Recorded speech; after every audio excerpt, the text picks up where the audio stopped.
Listo. Ya, buenas noches. Mi nombre es Claudia Rojas Ventura. Soy abogada de la Universidad Católica. Estoy actualmente cursando estudios de maestría en Derecho Procesal en la misma universidad y actualmente trabajo como secretaria arbitral líder del Centro de Arbitraje de la Universidad Católica también, ¿no? Quedo a la disposición de las preguntas. Muchas gracias. ¿Inicias, Junior? Sí, buenas noches. Bien, para comenzar queremos hacerte una pregunta que es, ¿por qué es importante incluir una cláusula de arbitraje en un contrato? Para responder brevemente esa pregunta, normalmente las partes al momento de celebrar algún contrato, ¿no? Para celebrar alguna relación jurídica, para realizar un servicio, una obra, eventualmente durante el desarrollo de ese contrato van a tener algún tipo de controversias. Según nuestra normativa nacional, cuando tengamos este tipo de controversias tenemos que ir al Poder Judicial, pero si existe la libertad de que las partes puedan pactar el optar por un nuevo mecanismo alternativo al Poder Judicial, que es la regla, que se llama arbitraje. ¿Por qué es importante pactar este mecanismo? Que tiene muchas ventajas. El arbitraje es un medio alternativo de resolución de controversias que nos permite, digamos,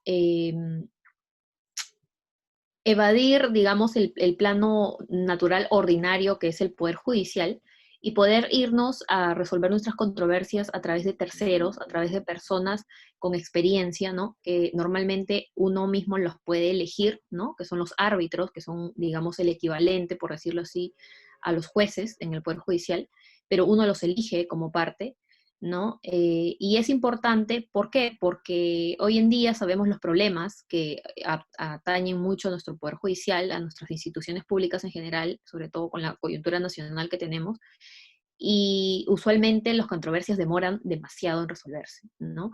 El arbitraje que nos permite pactar que sea un tercero quien resuelva nuestras controversias y con un procedimiento totalmente distinto a lo que estamos acostumbrados en el Poder Judicial, ¿no? Le da otra mirada, ¿no? Esa sería mi respuesta a la primera pregunta. Bien, En gracias. base a esa respuesta, disculpa, también encajaría la pregunta de cuál es la ventaja de un arbitraje. Creo que también nos habías dado un pequeño concepto de eso. Sí, a ver, ahondando y mucho más en la primera respuesta que les di, justamente cuáles son las características, por qué llama la atención o por qué las personas pactan arbitraje al momento de resolver sus controversias. Primero, por la celeridad.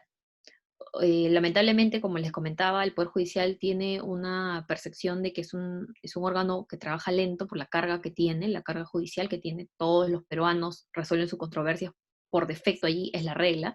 En cambio, el arbitraje es, digamos, un grupo menos grande que permite que las actuaciones de un caso se puedan resolver, más o menos en mi experiencia que trabajo en el centro de arbitraje, entre 4 meses a un año y medio si es un caso complejo, ¿no? De lo que en el Poder Judicial te tomaría mínimo 2 años en resolver una controversia, por más que sea sencilla, ¿no? Esa es por un lado la primera ventaja que te da. La segunda es que en el Poder Judicial, bueno, uno ya va a un juez, ya el juez está asignado, uno no elige a su juez, en cambio en el arbitraje uno elige a los árbitros que van a resolver tu controversia y te das el lujo de buscar a profesionales que sean expertos justo en tu tema, ¿no? De repente el juez puede saber de un tema en particular y va a tener que estudiar para poder resolver tu caso ejemplar, pero en el caso de arbitraje tú eliges a alguien experto, o sea, si tu controversia es energía, te buscas a una persona que sea experto en energía.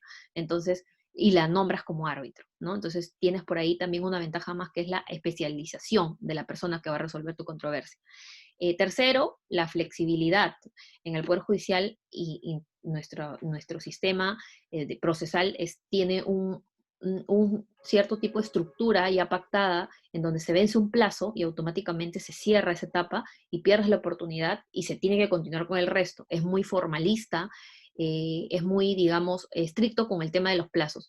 En el arbitraje esto no es así, es flexible, ¿no? Si se te vence un plazo, tú puedes solicitar una ampliación, el tribunal o los árbitros te lo evalúan te pueden ampliar este plazo y te permite, digamos, un mejor ejercicio de tu derecho de defensa. No es tan estricto, no es tan cerrado, ¿no? Puede impactar un inicio, una sola audiencia, y en el transcurso del tiempo pueden ser 3, 4 audiencias. A pedido de partes, tus árbitros lo evalúan y te lo pueden dar. No es como el Poder Judicial, que si ya decía una sola audiencia, hay una sola y no hay otra más, ¿no? Otra ventaja es la confidencialidad. En el Poder Judicial, todos los casos, al menos, por ejemplo, en el ámbito civil, están publicados, digamos, en la página web, uno puede tener acceso al sistema y verlo. En cambio, en el arbitraje, al menos entre privados, no estoy hablando del arbitraje estatal, que es otro mundo, rige bastante la confidencialidad, ¿no? O sea, es un proceso sumamente cuidadoso en ese aspecto, ¿no? Perfecto. Bien, continuamos con otra pregunta. ¿El Poder Judicial puede intervenir en un arbitraje?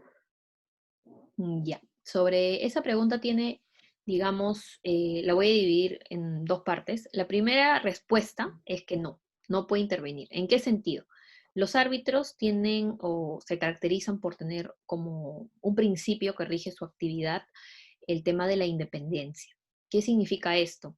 Que ellos mismos son competentes para resolver cualquier tipo de controversia acerca incluso de su propia competencia. O sea, si alguien cuestiona que él no debía resolver la controversia, ellos mismos pueden resolver si realmente son competentes o no, y son independientes. El Poder Judicial, una vez que las partes han pactado que se van del ámbito ordinario, que es el Poder Judicial, y han pactado irse a un arbitraje, el Poder Judicial no puede intervenir durante el transcurso de este arbitraje.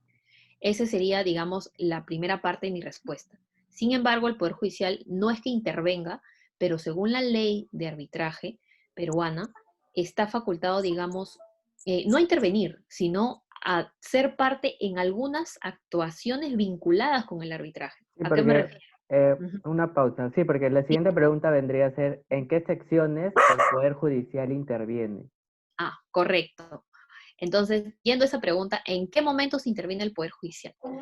Por ejemplo, el primer momento en el que interviene es el siguiente, ¿no? Uno tiene ya la cláusula en tu contrato incorporada de que ante cualquier controversia te puedes ir a arbitraje, las partes ya pactaron, ya no te puedes ir al Poder Judicial. Pero ¿qué pasa?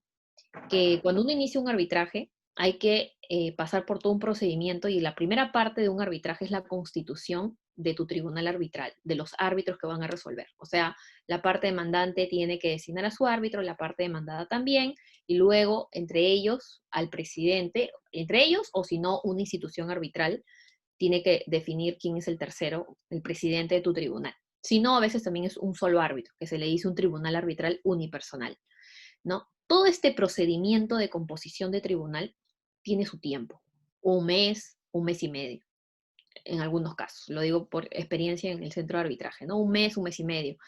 Eh, entonces, ¿qué pasa? Si tú tienes algo urgente, si se trataba de un contrato en el cual te iban a ejecutar unas cartas fianzas, te van a quitar un inmueble, ¿no? Y tú urges de que alguien, al menos hasta que no se haya el pronunciamiento de fondo de si tienes o no la razón, al menos te vaya dando, digamos, la seguridad de que la otra parte no pueda resolverte el contrato, no puede ejecutarte una medida. O sea, si tú quieres evitar eso, a ese mecanismo se le llama procesalmente una medida cautelar. O sea, no tienes un pronunciamiento sobre la controversia final, pero necesitas plantear una medida que haga de que evite de que la otra parte haga algún acto que te perjudique y que cuando se salga el pronunciamiento final de la controversia sea inútil. O sea, imaginemos que tú quieras de que el contrato siga vigente, tú puedas seguir ejecutando tu prestación, si en el caso se trate de una obra, ¿no? Que te han contratado para ejecutar una obra. Entonces tú quieres de que la obra concluya y justo la entidad o la otra parte te está amenazando con resolverte el contrato, con dejar sin efecto el contrato. Y entonces tú qué vas a pedir, hasta que no se resuelva si realmente se debe continuar con ese contrato o no, que por ahora la otra parte no te vaya a resolver el contrato. Entonces necesitas una medida cautelar. Como tu tribunal no está constituido, porque demora en constituirse, ¿a dónde te puedes ir? Al Poder Judicial. La ley de arbitraje te da esa facultad de que mientras tu tribunal no esté constituido, tú puedas pedir ese tipo de medidas provisionales para que se garantice tu eventual pronunciamiento final sobre la controversia, ¿A dónde te puedes ir? Al Poder Judicial. El Poder Judicial resuelve tu pedido cautelar y una vez que tu tribunal esté constituido, el Poder Judicial pierde competencia y todo se va nuevamente al arbitraje. El árbitro o los árbitros van a tener que definir si esa medida cautelar que da el Poder Judicial se mantiene, si cambia en el tiempo o la varía, ¿no? Ese es el primer, digamos, gran espacio donde el Poder Judicial puede interactuar en el marco de un arbitraje. Y el segundo espacio es cuando ya el arbitraje culmina, tienes tu laudo arbitral es el equivalente a una sentencia, digamos, del Poder Judicial, donde ya se resuelve tu controversia. Y en el Poder Judicial lo que tienes es que tienes una primera instancia, un juez emite tu sentencia y luego puedes apelar, o sea, puedes cuestionar esa decisión y te puedes ir a una segunda instancia y la segunda instancia nuevamente el Poder Judicial puede revisar ese pronunciamiento, ¿no? Y puede cambiarlo. O sea, si en la primera instancia el primer juez te dijo fundado tu reclamo, en la segunda instancia el otro juez te puede decir infundado, o sea, puede cambiar, ¿no? En el arbitraje no tenemos esta característica del Poder Judicial que es la doble instancia, que también es una ventaja porque si te das cuenta, mientras más instancias haya, más demora tu caso, ¿no? En cambio, si hay una sola instancia, termina y ya no debería haber problema alguno y ya tienes una sentencia para ejecutar, ¿no? Esa es una ventaja más del arbitraje. Sin embargo, la ley de arbitraje ha previsto un tipo de mecanismo que no es un mecanismo que te permite cambiar el sentido del laudo arbitral, que es lo que emiten los árbitros, sino es un control del laudo arbitral. ¿Y a quién se lo ha asignado? Al Poder Judicial. Una parte, cuando tiene su laudo, su sentencia, ¿no? Equiparándola, puede ir al Poder Judicial y decirle, quiero que tu Poder Judicial revises la validez de este laudo porque yo creo que ha sido emitido contra las reglas, yo creo que ha habido algo irregular. O sea, lo cuestionas, pero no por temas de fondo, no porque tú perdiste el caso y tú quieres ganar, sino porque dentro del proceso de arbitraje tú has encontrado que hay ciertos efectos que han hecho que ese laudo no ha sido válidamente emitido. Entonces tú lo que cuestionas es que revise la validez de un laudo, no el fondo, no el pronunciamiento, no si está bien resuelto, infundado o fundado, sino la validez, la forma. Entonces, esos son los dos momentos en los que el Poder Judicial interviene. Al inicio con una medida cautelar y al final con la anulación. Pero, como les digo, es donde puede intervenir, porque puede ser tranquilamente un arbitraje que inicia, no necesita medida cautelar previa, y termina con el laudo y nadie cuestiona la validez en el Poder Judicial. Entonces, nunca interviene el Poder Judicial. O sea, no es necesario, no es que siempre el Poder Judicial interviene, ¿no? Ok, perfecto. Eso sería todo. Ahora, sí, la última pregunta sería algo breve. Cuanto a las tecnologías de información, hoy en día, ¿no? Con el tema de la pandemia, ¿cómo han avanzado los tribunales en esta materia, ¿no? Ya Ya. sea por los medios que han utilizado, ¿no? En estos tiempos de COVID. Ya, perfecto. Y yo te voy a dar acá una perspectiva de sería arbitral, de una persona que administra arbitrajes, que soy el apoyo, digamos, de un tribunal, de los árbitros que resuelven una controversia. Antes de esta coyuntura que tenemos sanitaria, las audiencias se realizaban de manera presencial, ¿no? En una sala de audiencias donde acudían los árbitros, un personal del centro, ¿no? Una secretaría arbitral y las partes. Se realizaba de manera presencial y se grababan con una grabadora, ¿no? Solo de voz, ¿no? Demoraban 2, 3 horas y terminaba la diligencia. Hoy en día ya no se puede hacer eso, tenemos que cuidar el tema del contacto y ahora todas las audiencias se están realizando tal cual como lo estamos haciendo por este medio ahora nosotros, vía plataforma Zoom.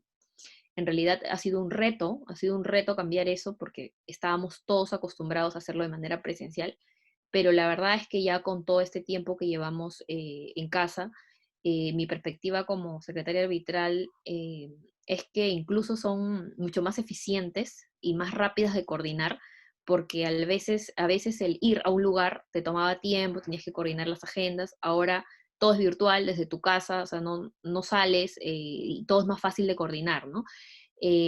Ahora, incluso las audiencias más delicadas como es la declaración de un testigo, ¿no? O la intervención de un experto, un perito en un tema en particular, donde normalmente sí necesitamos que estemos todos presentes para que se pueda mover, para que pueda hacer la explicación, se ha llegado a superar con este tema de las tecnologías, ¿no? Las notificaciones de por sí ya se hacían antes de la pandemia de manera virtual, por correo electrónico, así que en eso no ha afectado mucho el tema de la pandemia, porque se siguen realizando las notificaciones vía virtual, ¿no? La presentación de escritos también ha tenido que variar, porque antes eran en las sedes físicas de los centros de arbitraje, ¿no? Ahora son a través de un correo electrónico, y es más, estamos pensando cambiar a una plataforma más interactiva de ingresar a un portal web y presentar por allí tus escritos. Por ahora está haciendo a través de un correo, ¿no? Entonces, yo creo que particularmente este tema de la pandemia ha hecho de que exploremos, digamos, nuevos caminos que a la larga nos han hecho ver que de repente podían haber funcionado desde antes, ¿no? Y tengo entendido, y por comentarios de otros colegas, ya en el arbitraje internacional, ¿no? Que es el que se desarrolla en otros centros de arbitraje que están ubicados fuera del país, y otro tipo de materias, ya se realizaban ese tipo de audiencias de manera virtual, ¿no? Entonces hay árbitros que están muy acostumbrados a este tipo de diligencias, sino que aquí en el Perú los nuevos que se han tenido que acostumbrar son más que nada los litigantes, ¿no? Las partes que intervienen en los arbitrajes, que normalmente siempre lo hacían de manera presencial, pero están respondiendo bien a todos estos nuevos medios de tecnología, ¿no? Ok, gracias por tu tiempo, señorita Claudia, por la pequeña entrevista. Gracias. Ya, de Muchas nada. gracias por todo, claro. Listo. Gracias. Buenas noches.